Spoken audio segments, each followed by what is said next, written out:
Hello, welcome to the practice day 2 for violin. So we continue with the scale, the key that we chose to practice, in this case G major, but again we will need to do this job for every key.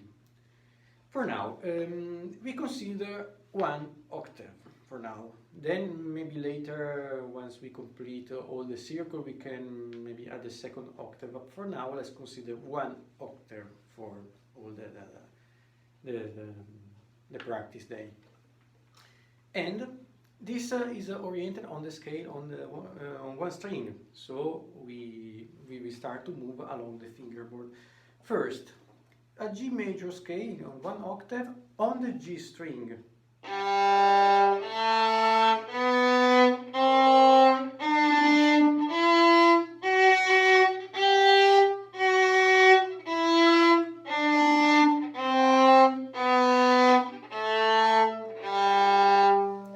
So we choose a comfortable point of start, namely the G string, start with a G, and we play one octave of the scale with the same finger, so using the full bow all the time.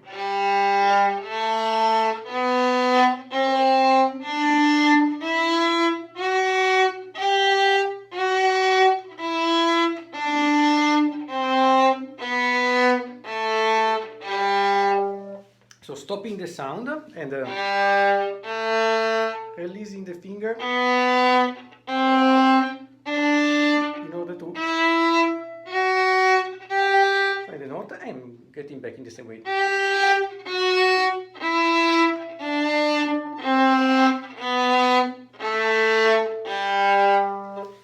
With the same tree rule that we saw before, a lot of bow, namely the full bow.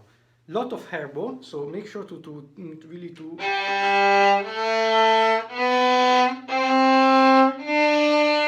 the full hair bow to keep the hair bow very flat. And extremely close to the bridge. This because the instrument may not be used to play in this, especially in this area, in the highest position. So this work will help to construct the sound. And when we practice on our fourth string, namely the G string, let's give a lot of depth to our sound. So make sure to incline the bow in order to stay very, very close to the... For all the hair bow, very, very into the lateral C of the instrument, the lateral C made by the ribs.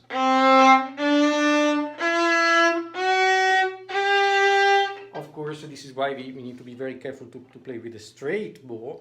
Make sure to don't put it crooked or simply unstraight. And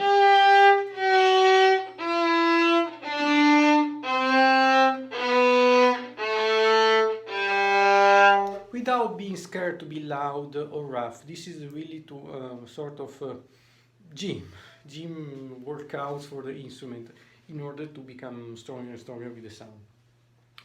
First finger, then the same with the second finger.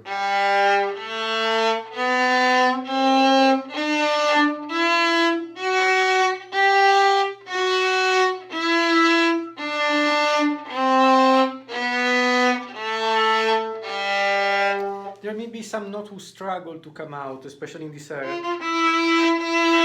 this case, make sure to get the sound of this note really without release the bridge. Until the instrument is fully used to play that note in that position. This is very important, especially if you want to get more sound from your own instrument. And actually there is a lot that we can do for develop the sound, and this is one option. Then first, second finger, third finger, we start in a comfortable place to start with the third finger. We can use the first G on the D string.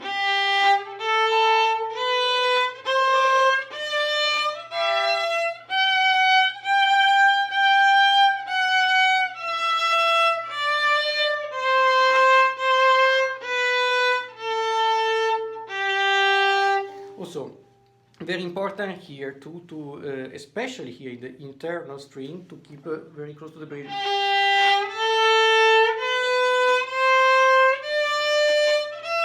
because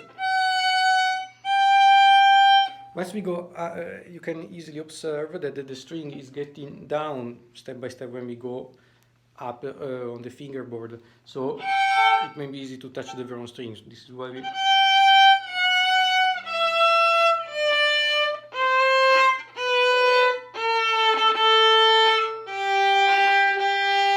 Of course, make sure to.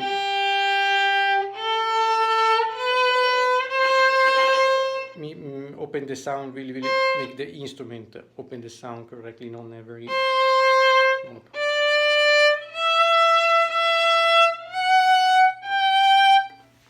Okay, third finger and then fourth finger.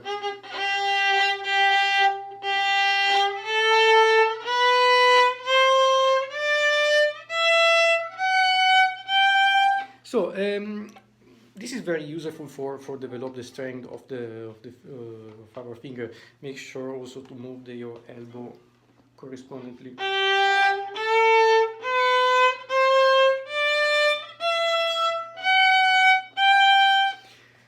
Maybe with the fourth finger, especially for who has little hands, it may be used to add more finger, or maybe even better to try to imagine to play with all the fingers instead of this.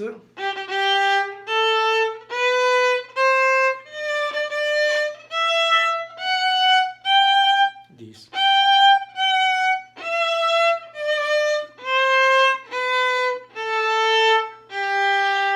Will be helpful, especially when we will practice the octave later. Okay, so set first, second, third, and fourth finger, one octave on the same string. Then, now we next step is going to the legato scale. Still one octave, and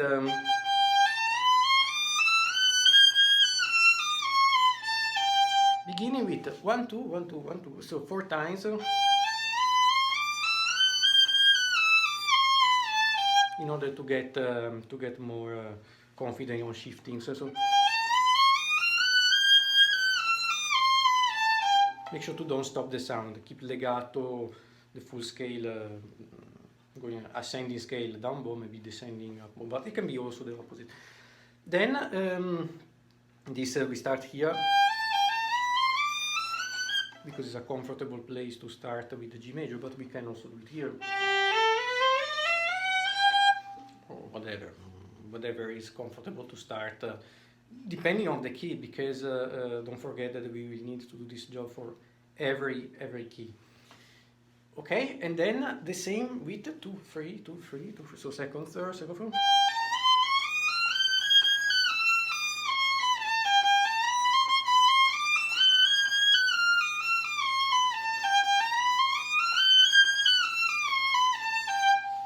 Okay. So 2 3 2 3, and then 3 4 3 4 3 4. This may be a little bit complicated, but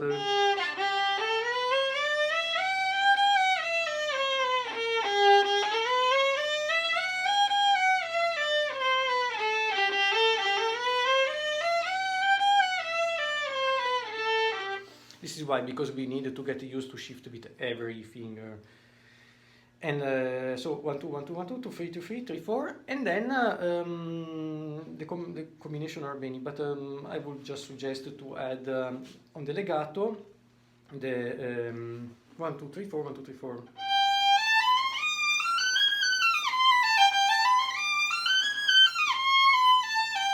In order to add the arpeggio later with the same fingering.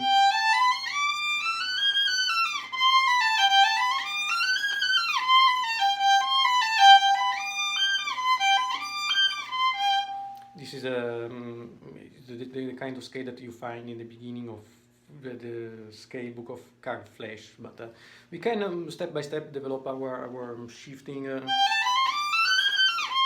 also alternate the fingering, so it would be nice to practice all the different combinations.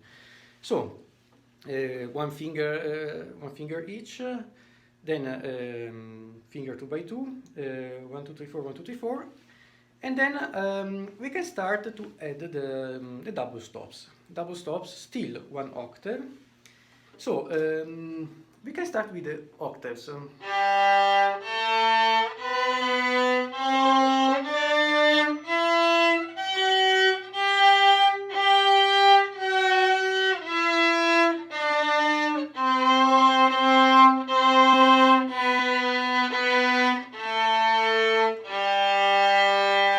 So, same sound because it's very important to make the instrument used to play with the double stop frequency.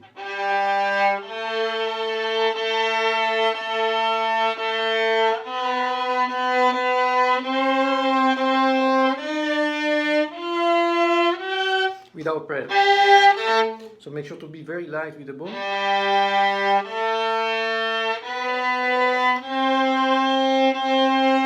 Very strong with the left hand that we can eventually correct.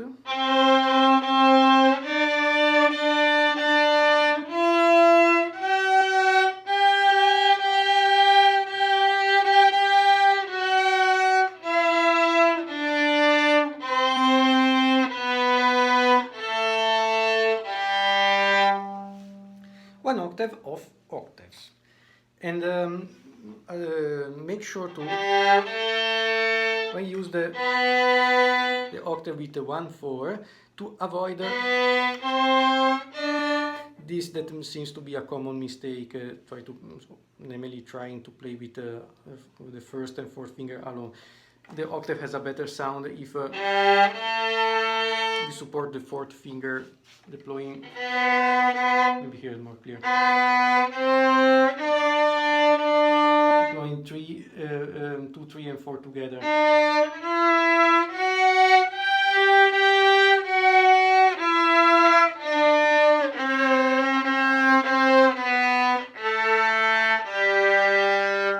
In order to also to stress less the fourth finger. Of course, make sure that the instrument is tuned correctly. Octaves, and we can add the arpeggio.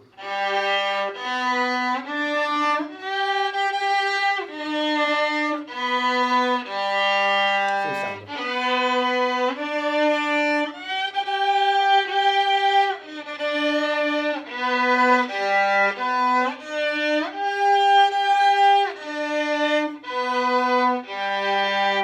For now, just the main arpeggio. Then later we can add also the other sequence of arpeggio. But for now is already a good beginning scale and arpeggio with the octave.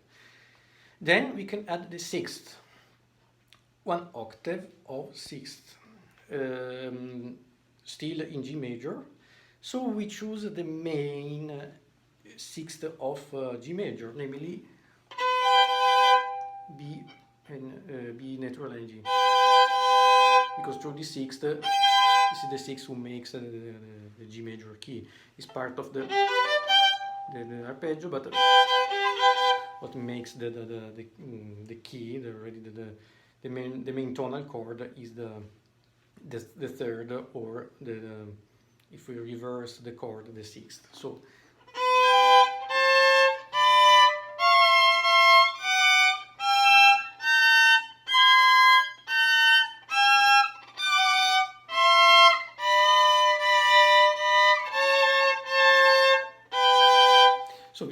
we choose a comfortable point of start, in this case B and G here.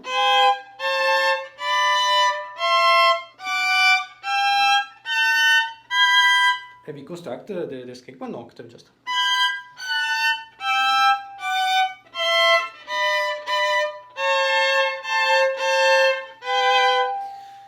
So with the sixth, we need to remember that when there may be the minor sixth or the major sixth. Usually what is considered the minor sixth, because itself makes a minor key, is the sixth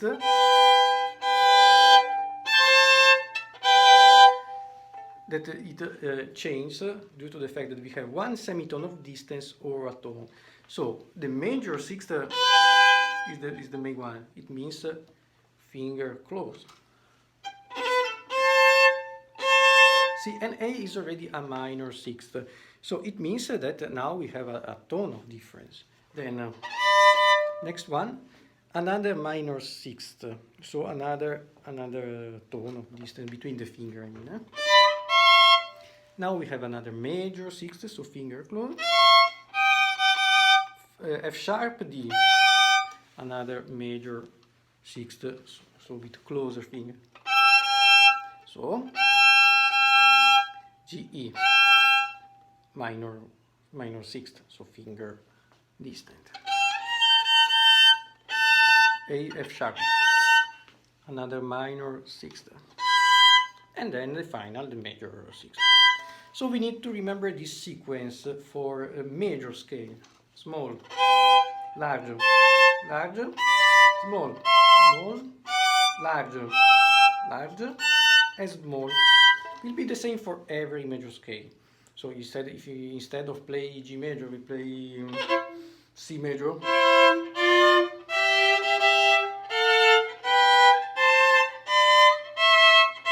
The sequence will be the same.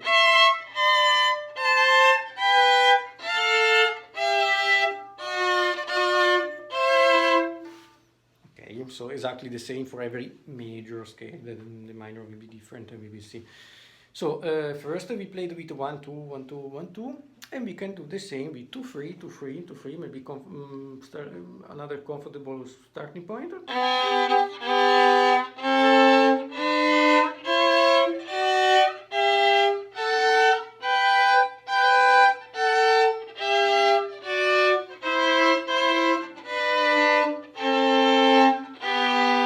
Same sound, very good.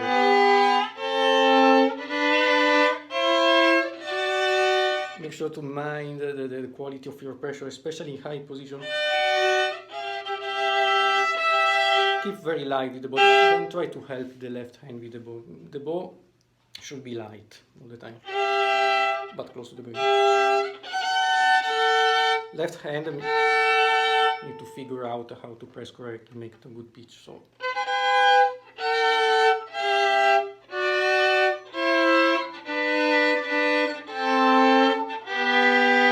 now it's just a matter of the left hand. Then we will add the right hand, but in a while. So 2 3 2 3 2 3, and then even if considerably harder, 3 4 3 4 3 4.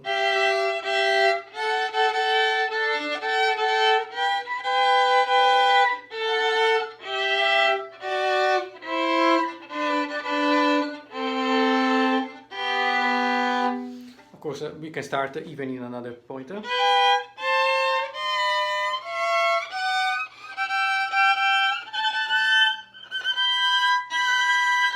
And then we can do the same. For now, we can just start in our first or half position.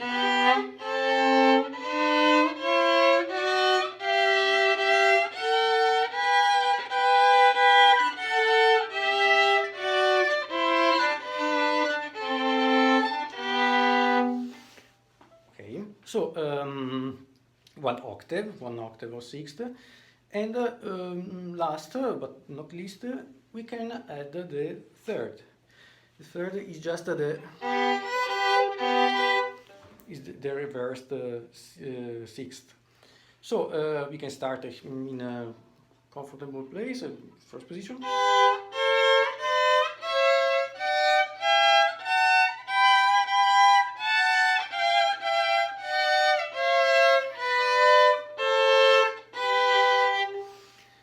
So the third the sequence is basically like the sixth sequence. We have a small interval, that is 1 tone and a half, a large interval, 2 tones again, small again, is large.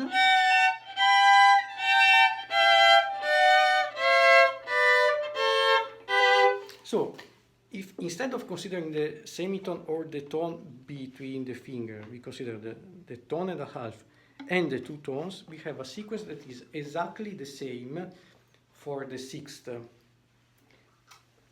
means small, large, large again, small, small, large, large, small, and going back the same.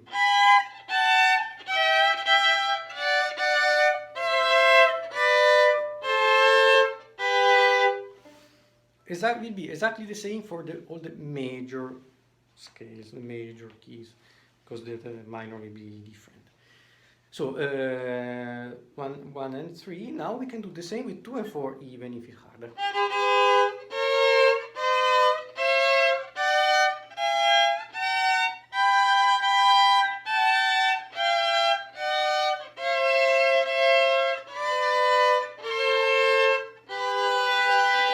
Make sure to of course, checking the pitch, and also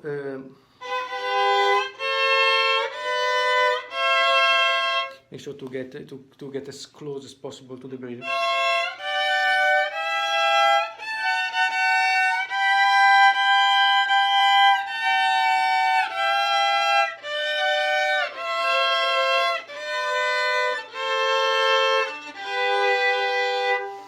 Just consider this couple of days program like a exercise, of really a real workout for the instrument to enlarge its sounds, and for us to learn, to develop strain in our finger, and learn the interval, of course. So thank you for watching this video, and see you in the next video.